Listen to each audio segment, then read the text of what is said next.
Hello မင်္ဂလာခင်ဗျာကျွန်တော်ဒီနေ့ပြပြသွားမယ့်ဥစ္စာဒီ page အကြောင်းဖြစ်ပါတယ်ဒီ page ကတော့ page quality အနီရောင်ဖြစ်နေပါတယ်အဲ့ဒီအနီရောင်နဲ့အစဲအောင်လုပ်ဖို့လည်းကျွန်တော်ပြပြပြမှာဖြစ်ပါတယ်ကျွန်တော် page quality အနီရောင်ပြတော့ခဲ့ပြီဆိုကျွန်တော် Facebook team မှာ affiliate team ဆင်းအောင်လုပ်သွားတဲ့အတွက်ကျွန်တော်ဒီနေ့ဒီဘယ်လို affiliate တင်သွားရမလဲဘယ်လို decoration စာသားလေးတွေရေးပြီးသွားရမယ်ဆိုတော့ဥစ္စာနဲ့ပတ်သက်ပြီးအသေးစိတ်လုပ်ကျွန်တော်ပြပြရှင်းပြပေးမှာဖြစ်ပါတယ်အဲ့အတွက်ကျွန်တော်နည်းနည်းအောက်ဆင်းတော့ကြည့်မှာဒီ page follow blog ရှိလဲဆိုတော့ start လုပ်ပါမယ်ဒီ page follow ကျွန်တော်9000အထက်ကိုရှိတော့ကျွန်တော်အရင်ကောင်းတဲ့ follow တခုပါဒီ page owner ပြောတဲ့အတိုင်းပဲသူရဲ့ page quality ကျွန်တော်တစ်ချိန်တော့ပြမယ်ဒီဗီဒီယိုကျတော့ part 2ဖြစ်ပါတယ် part 1တော့ဒီ page owner မသိနားမလဲပဲသူရဲ့ page မှာဘယ်လိုအမှားမျိုးလုပ်ခဲ့မိတယ်ဘယ်လို content မျိုးတွေတင်ခဲ့မိတဲ့အတွက်ကျွန်တော်သူရဲ့ page quality BM အပြည့်ဖြစ်ရတယ်ဆိုတော့ဥစ္စာနဲ့ပတ်သက်ပြီးအသေးစိတ်လုပ်ပြီးကျွန်တော်ပြပြရှင်းပြတာဥစ္စာရှိတယ်ဒီနေ့မှာတော့ဒီ page owner ကျွန်တော်အသေးစိတ်စကားပြောတဲ့အချိန်မှာဒီ page owner အားလုံးနားလေသဘောပေါက်မှာသူရဲ့ page မှာတင်ထားတဲ့ content အားလုံးတွေ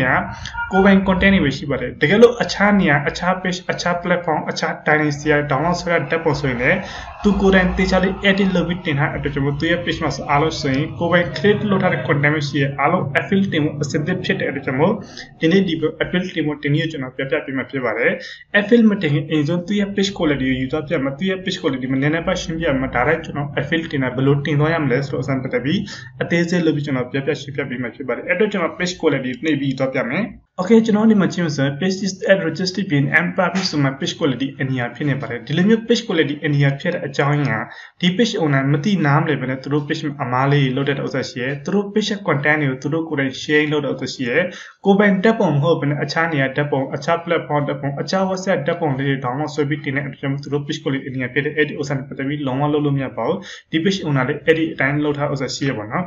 ့အခြားသောနီလန်ကြောင့် page quality အနီးဖြစ်တဲ့အကြောင်းအများကြီးရှိနိုင်ငံရေးpost တင်တာမျိုးတို့ဒါမှမဟုတ် sexual နဲ့ပတ်သက်ပြီးတင်တာမျိုးတို့ဒါမှမဟုတ် video copy ဘာညာတင်တာမျိုးဆိုရင်လည်း page quality အနီးဖြစ်တယ်ဒါမှမဟုတ် Twitter တင်တဲ့ပတ်သက်ပြီးကအစနစ်ပြတဲ့အစနစ်ပတ်သက်ပြီးဒါမှမဟုတ်တရားမဝင်နဲ့ပစ္စည်းတွေတင်ပြီးရောင်းချဘာညာလုပ်တယ်ဆိုလို့ရှိရင်လည်း page quality အနီးဖြစ်တဲ့ page delete ဖြစ်တော့တဲ့အတွက်ကြောင့်အဲ့ဒီဥစ္စာပတ်သက်ပြီးလုံးဝလုပ်လို့မရပါဘူးအဓိကကျွန်တော်ပြောချင်တာကျွန်တော် page quality အနီးဖြစ်တဲ့အကြောင်းရင်းကများသောအားဖြင့်ကျွန်တော် page မှာတင်ထားတဲ့ content တွေကိုကျွန်တော်ကိုယ်နဲ့အခြားတဲ့ group မှာ share လုပ်တယ်ဒါမှမဟုတ်အခြား ID တစ်ခုနဲ့ group တွေမှာ page sharing လုပ်တဲ့အကြောင်း page quality အနီးဖြစ်တဲ့အဲ့ဒီဥစ္စာပတ်သက်ပြီးလုံးဝမလုပ်ဖို့ကျွန်တော်တိုက်တွန်းချင်ပါတယ်နောက်တစ်ခုအနေနဲ့ကျွန်တော်ကိုယ်ပိုင်တက်ပုံအခြားလေးတက်ပုံယူပြီးတင်မယ်အခြား website တက်ပုံယူပြီးတင်မယ်အခြား dynasty တက်ပုံယူပြီးတင်မယ်ဆိုလို့ရှိရင်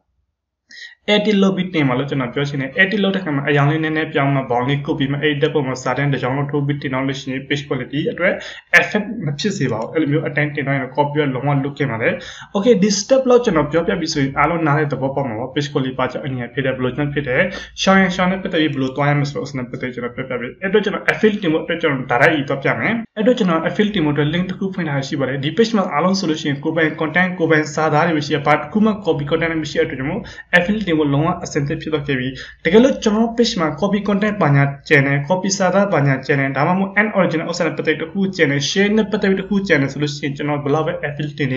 ေပြန်စိမ်းမှာမဟုတ်တဲ့အတွက်ကျွန်တော်တေချာလေး check up လုပ်ပြီးမှအဲ့ဒါမှ affiliate တင်ဖို့အဆင်သင့်ဖြစ်တယ်ပေါ့နော်ကျွန်တော်ဒီ page setting setup ပိုင်းနဲ့လုပ်ရဥစ္စာအများကြီးရှိအဲ့ဥစ္စာ part 1မှာကျွန်တော်ပြောထားဥစ္စာရှိရပါတော့ဒီ part 2မှာ video နည်းနည်း shortcut လုပ်ပြီးကျွန်တော်တော့ပြမယ်ပြောရင်စနေ video 10 minutes ကျော်တော့လို့ရှိရင်လည်းနည်းနည်းလေး boring ဖြစ်တော့မှာဆိုတော့ကျွန်တော်ပေါ့နော် okay ကျွန်တော် link တစ်ခုဖွင့်လိုက်ဒီပုံစံပေါ်လာမယ်ဒီပုံစံပေါ်လာနည်းနည်းလေးအောက်ဆင်းသွားရမယ်နည်းနည်းလေးအောက်ဆင်းသွားပြီးဆိုကျွန်တော်ဒီမှာဆိုရင် delete all your posts ဆိုပြီးရေးပြီးထားတာပါတယ်တကယ်လို့ကျွန်တော် page content တွေကျွန်တော်ကိုယ်နဲ့ဘယ်နေရာအမှားလုပ်ထားမိတယ်ဘယ် group တွေမှာသွားပြီး share လုပ်ရတယ်ဘယ် ID တွေနဲ့သွားပြီး share လုပ်ထားတယ်ဆိုတော့အစံပြတယ်တိလို့ရှိရင်ကိုယ်နဲ့သွားမှဖြတ်လို့ပြုလို့ရတယ်ဒီညကျွန်တော်တခုပြောချင်တယ်ကျွန်တော် live တွင်းတဲ့ခါဖြစ်စေကျွန်တော် page မှာ content တင်တဲ့ဥစ္စာဖြစ်စေကိုယ့်ရဲ့ viewer တွေကိုယ့်ရဲ့ follower တွေသူတို့ share လုပ်တယ် normal update share လုပ်တဲ့ကိစ္စမရှိပါဘူးကိုယ့်ရဲ့ viewer တွေ normal update share လုပ်တယ်ဆိုသူတို့ရဲ့ profile မှာ share လုပ်မယ်ဒါမှမဟုတ် group တွေမှာတစ်ခါနှစ်ခါလောက်ပဲ share လုပ်မှာပေါ့နော်တနေ့ကုန်ထိုင်းမှာ ID တစ်ခုနဲ့ page share လုပ်မှာဆိုရင်အဲ့ဥစ္စာတော့ဒီ Facebook team ကကြည့်လို့အတင်းအဓမ္မ share လုပ်တဲ့အတွက်ကျွန်တော် page quality effect ဖြစ်စေပါတော့တကယ်လို့လူအများကြီးချက်ချင်းရောက်စီစဉ်ဘာညာဆိုလို့ရှိရင် group မှာ sharing မလုပ်ဘဲနဲ့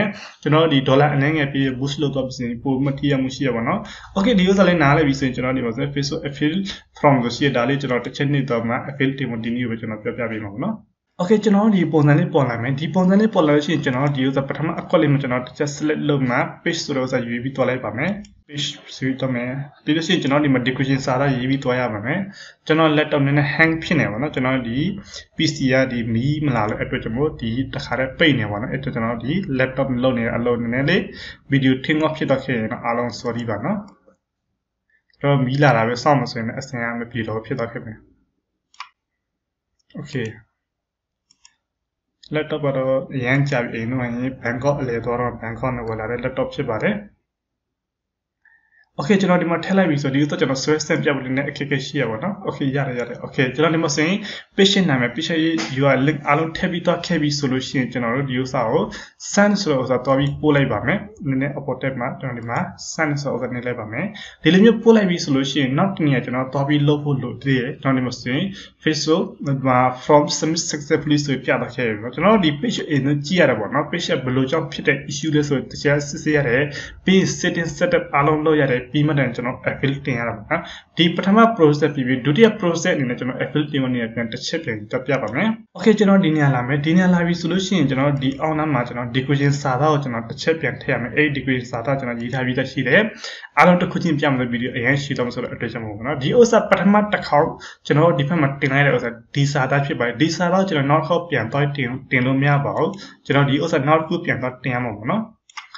Okay ကျွန်တော်ဒီစာသားလေးကျွန်တော် copy ထည့်လိုက်ပါမယ်ကျွန်တော်ဒီမှာဆိုလို့ရှိရင်သူရဲ့ page နာမည် page link အားလုံး complete လုပ်ပြီးတဲ့အတွက်ကျွန်တော်ဒီနေရာတစ်ချက်တော့ page လုပ်ပြီးကျွန်တော်ထည့်လိုက်ပါမယ်ပြီးလို့ရှိရင်ကျွန်တော်ဒီအပေါ်မှာဗာထည့်ရမလဲဆိုတော့အစပတ်တယ်ကျွန်တော်ဒီနေရာမှာတစ်ချက်ရှိရပါတော့ကျွန်တော်အဲ့စာလေးမှာ page is at registered pin and publish ဆိုမှရေးပြီးထည့်တာကျွန်တော်ဒီမှာရေးထားပြီးတော့ရှိတယ်ဒီဥစ္စာကိုကျွန်တော် copy အလွယ်တကူကျွန်တော်ထည့်လိုက်ပါမယ်နည်းနည်းမြန်ဆန်သွားအောင်ဆိုမှာပေါ့နော်copy ခုနဲ့ပြီးလို့ရှိရင်ဒီနေရာမှာအဲ့ဒီဥစ္စာသားကျွန်တော်ရေးပြီးထည့်မယ်ကိုယ်ရေးပြီးထည့်တော့လို့ရတယ်ပေါ့နော်တိုင်မဲ့ကျွန်တော်မြန်လေးဖြစ်အောင်ဆိုမှာ okay page error to be and publish ဆိုရေးထည့်မယ်ပြီးကျွန်တော်ဒီမှာ decoration စာသားလပလေးရေးထည့်မယ် page URL link page နာမည်အားလုံး complete ဖြစ်တော့ခဲ့ပြီဆိုရင်ကျွန်တော်ဒီအောက်နားမှာနည်းနည်းဆင်းတော့မယ်ဆင်းတော့ကျွန်တော်ဒီမှာ chunko file ဆိုတဲ့နေရာမှာအခုနကျွန်တော်တို့ page quality အနည်းဖြစ်တဲ့နေရာကျွန်တော်တစ်ချက် screenshot ဆွဲပြီးထည့်ရပါမယ်ကျွန်တော်ဆွဲလိုက်ပြီးတော့ရှိတယ်Okay ကျွန်တော်ဒီမှာထည့်ပြီးသွားပြီဆိုရင်ကျွန်တော်ဒီကနေ send ဆိုတော့ပို့လိုက်လို့ရှိရင်ဒါ Facebook team review ထဲကိုရောက်တော့ခဲ့ပါပြီကျွန်တော်ဒီမှာဆိုရင် from submit successfully ဆိုပြီးဖြစ်တော့ခဲ့ပါပြီဒီပုံစံအတိုင်းပို့ပြီးဆိုရင်ကျွန်တော် page မှာ content လေးပုံမှန်လေးတင်သွားမယ်ပုံမှန်တင်လို့ရှိရင်သူက24နိုင်အောင်48နိုင်အရင်တော့24နိုင်အောင်48နိုင်အတွင်းကျွန်တော်တို့ဒီ reply စာလေးပြန်လာဥစ္စာရှိရအခုနောက်ပိုင်းမှာ Facebook team ဘက်ကလည်းဒီ get ရောဂါကြောင့်သူတို့ team ဘက်က system auto system နဲ့တွားတဲ့အတွက်ကြောင့်နည်းနည်းလေးကြာတာမျိုးရှိပါတယ်အခုချိန်မှာတော့နည်းနည်းတော့ကြာတယ်ဒီတစ်ပတ်ကျော်နှစ်ပတ်လောက်ကြာတဲ့အတွက်ကြောင့်အဲ့ဒီချိန်မှာသူက reply ပြန်လာတယ်အဲ့ဒီ reply ကိုကျွန်တော်တစ်ချက်ကြည့်ပြီးမှအဲ့ဒါမှတည်းကျွန်တော်ပြန်မှာ Facebook team ဘက်ကို like ချက်ဖြစ်ဒါမှမဟုတ်ဘယ်လိုရှင်းဆက်သွားရမလဲဆိုတော့ဥစ္စာပတ်သက်အမှ reply ပြန်ပြီးတွားရပါမယ်ကျွန်တော် page ရဲ့ဒီ ID တောင်းတဲ့ဥစ္စာရှိရတဲ့အခါကျ page ရဲ့ URL link တောင်းတဲ့ဥစ္စာရှိရဒါမှမဟုတ်တစ်ခါကျကျွန်တော်ဒီ page ကိုလေးအနည်းဖြစ်တဲ့ဥစ္စာကို screenshot ရိုက်မထည့်ပေးပဲဘာညာပြောတဲ့ဥစ္စာရှိအဲ့လိုမျိုးထည့်ပေးမနည်းနည်းပါကျွန်တော်စကားပြောပြီးဆိုရင်ကျွန်တော် page ကိုလေးကလုံးဝပြန်မစိမ့်တော့ခဲ့မှာပေါ့နော် Okay ပါဒီနေ့ဒီ video ဒီလောက်ပဲအားလုံးကျွန်တော်ကျေးဇူးတင်ပါတယ်တကယ်လို့လူချင်းမျိုးအကောင့်မှာလည်းဒီ post အတိုင်းဖြစ်နေ page ကိုလေးအနည်းဖြစ်တဲ့ hour ဖြစ်တဲ့ဒါမှမဟုတ်လည်း add အပိုင်းနဲ့ဆိုင်ပြီးပတ်သက်ပြီး add registered ဘာဖြစ်တဲ့ဆိုလို့ရှိရင်ကျွန်တော်တို့ service ပေးလို့ရပါတယ်မြင်မြန်လို့ရပါတယ်အားလုံးကျွန်တော်ကျေးဇူးတင်ပါတယ်